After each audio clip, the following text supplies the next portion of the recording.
Oh yeah, what's up, y'all? Uh, Welcome to another episode of a random road story about a real giant king, comedian, and musician. Hey, I got my hat on for this video because I got the same shirt on. So, uh, a lot of times it's harder to pick out which video to clip on if I got the same clothes on. So I try to put on something different. So it's easy to come back to the video that you want to finish if you didn't see it all in one swoop. So I'm being lazy today. I'm wearing the same shirt. Well, I'm doing these videos at the exact same time, or should I say, right after one another. So this hat is just to distinguish this one from the first one. All right, enough of that, man. But anyhow, this video here is about how I came up with, or how I started, because I didn't really come up with it. I started the phrase "give me a dollar," or when I would ask people to give me a dollar as part of the harmonica bit that I used to do at the end of my show.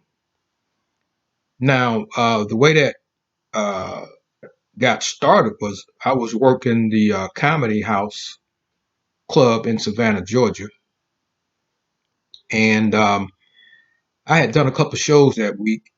And one of the guys that was on the wait staff asked me, did I know who Les McCurdy was? And I was like, sure, I know who Les McCurdy is. Les McCurdy was a comedian from, I think, either Sarasota or Brandon, Florida, and he also was a harmonica player. So I was very aware of who Les McCurdy was. Also, Les McCurdy and Ken Sons, for a short time, they booked one nighters. And I want to say thank you to Les and to Ken Sons for booking me on some of their tours. Because once I moved from Ohio back to Alabama, those two brothers helped me to keep my bills paid. They booked me into every gig that they had, and they paid good. They paid good money too. So that's for Curdy Ken Sons. If y'all see this video, if y'all still out there, man, my thumbs up. I appreciate what y'all did for me. Y'all helped me, make this comedy thing a reality. Cause y'all definitely gave me some work and treated me well in the process. So okay, get back to the give me a dollar phrase. The waiter, after he asked me if I knew who Les McCurdy was, he started telling me the story about, he said, Les was here not too long ago, and at the end of his show, he played some harmonica, and he said that he just did like just a little bit of harmonica. And he said the people in the audience kept asking him to play some more harmonica. He said, so Les said, y'all mean play some more harmonica? Y'all going to have to give me a dollar. And he said the people in the audience just started throwing money on the stage, just started throwing dollar bills on the stage. And he said, man, you ought to try that because they threw a ton of money on the stage, man. So I'm like, all right, I'll give it a try. So my next show, after I played, I had about 3 songs that I did with the harmonica. So after the first song, um, I told them I was getting ready to leave the stage. The show was over, and they was like, "Nah, man, play some more harmonica." I said, "Well, if y'all mean to play some more harmonica, y'all have to give me a dollar." So they threw some dollars on the stage. And I was like, wow, I say, dude wasn't lying. This all works. So of course the next show I do the same thing. And people threw dollars on the stage. So now I'm thinking, hey man, this might be something that, might be worth developing more. So I developed it more, man, to try to, get people to throw money on the stage. The it was over time before I actually got it down to what I do now. But uh, after every show or after every week or so, I would try to, make it where I could maximize how many dollars I got. But anyhow, man, I got it to where I was making some pretty good money on that, man. I was in a week's time, man. For obvious reasons, I'm not going to say exactly how much I was making with that give me a dollar thing, but it was well worth the effort. What I will share with you is there was at least 3 times, man, when I got um, a pleasant surprise at the amount of money I got from that give me a dollar thing.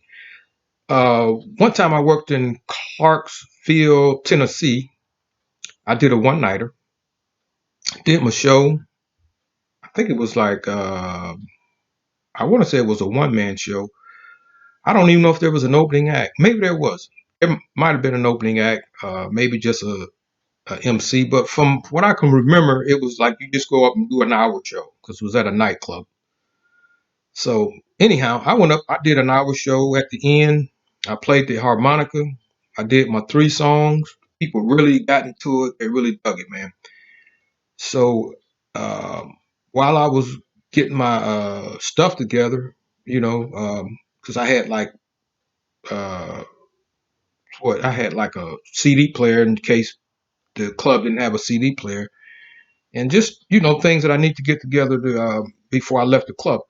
Well, it was this guy here, man. This is big, tall, heavy set guy, big, burly, farmer looking white guy, man. He had long hair, big old beard. He had on overalls, and he came up to me and he said, "Son," he said, "that was some of the best harmonica player I had heard in my life." He said, "I tell you what," he said, "I'm gonna pay for every fucker that didn't give you a dollar because everybody here should have gave you a dollar." And this dude pulled out his back pocket, man, a wallet. It was like one of those long wallets, like what uh, bikers and stuff carry, and it had like a chain on it, and it was one where you didn't have to fold your bills; you can just put them in there straight. This dude flipped his wallet open, man, and he pulled out, man, a stack. I swear, man, this dude had nothing but $100 bills, and it was a lot of $100 bills. I don't know exactly how many it was, but this dude, like, he must have had $100 bills in this damn wallet. He peeled off one of them hundreds and gave it to me, and he said, "That's for everybody that didn't give you a dollar. That ought to cover it." And I was like, "Dude," I said, "I really appreciate that." I said, "Thank you very much." And man, I left there with a smile on my face and happy as hell. And there was another incident, another time where I worked in Houston, Texas, Spellbinders, one of my favorite clubs. And I did a show one night, and they threw the dollars on stage and stuff, and I gathered up all my dollars and stuff. Usually, I would wait until I got back to the room before I would count them. So that's what I did. I waited till I got to the room, and I started unballing the dollars up because a lot of people would ball them up. And I ended up unballing a $100 bill, and it was one of the newer $100 bills. I hadn't seen one. It's the one that had this metal strip in it, and it also had the colors on it. At first, I thought it was like some fake money or something. I had never seen one.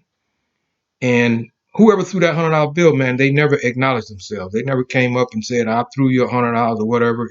They were anonymous, and to this day, I don't have no idea who threw that $100 bill up there.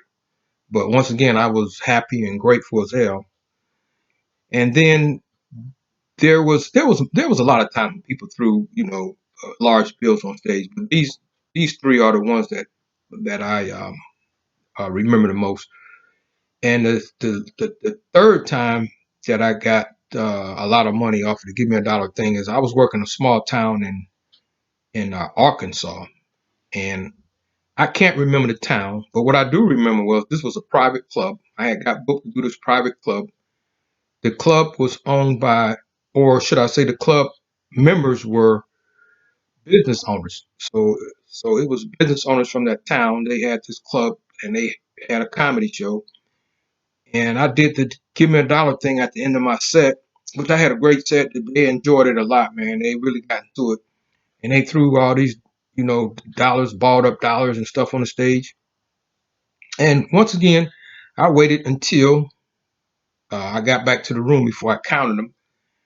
And what was different about this place was not only did I get dollars, but I got a lot of fives, I got a lot of tens, got a lot of 20s. I even got a few 50s, man. So I counted that money, man. And for that one show, that one night, man, and that give me a dollar bit, I counted $550, man. Now you talking about a brother who was happy, $550, and I had drove to Arkansas, man, which with gas and stuff, man, there was some expenses involved. So to get that much money, man, it easily paid for that trip, and I was happy as hell to get it. So hats off to those guys that own that, or should I say, was members of that club in Arkansas. They really, really showed a brother some love, man. So that's it. I probably did more time than I should have on this video, but that's it for this video. Thanks for listening. Please like, subscribe, and give me a thumbs up. All right. Take care.